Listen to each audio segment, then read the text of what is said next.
Cuban Missile versus the Philistine Giant. Could an Aroldis Chapman fastball take down Goliath? Let's find out. David versus Goliath. We all know the story, and it's by far the most referenced Bible story in sports, typically brought up when a great team plays a vastly inferior one. David was probably a teenager when he faced off with Goliath, taking him down with only a slingshot and a stone.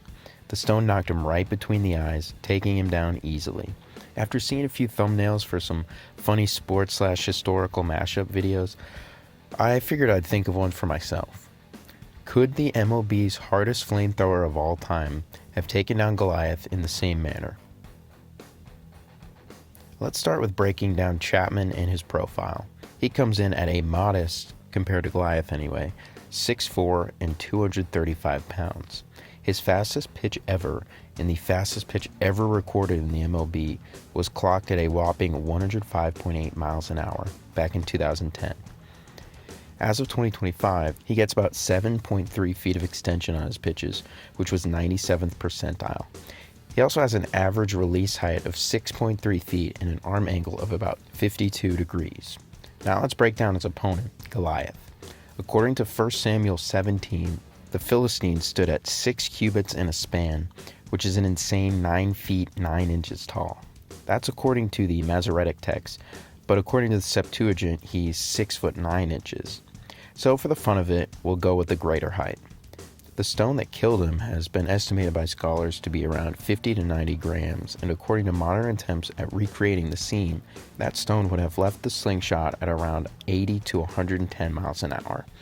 And accounting for drag, it would have made impact around 70 to 90 miles an hour, which allowed the stone to sink right into Goliath's forehead.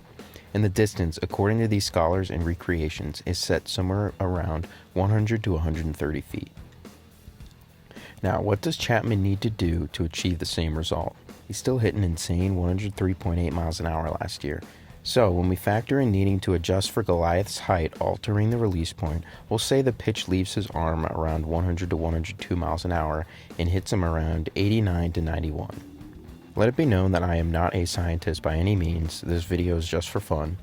But according to my brief research, this would be, drumroll please, more than enough force to take down Goliath. The kinetic energy transfer would be over 100 joules in a fraction of a second, able to match or surpass the damage done by a stone. So, there you have it. Honestly, not sure why this popped into my head, but thanks for watching. Please subscribe while you're here. And as always, keep chilling.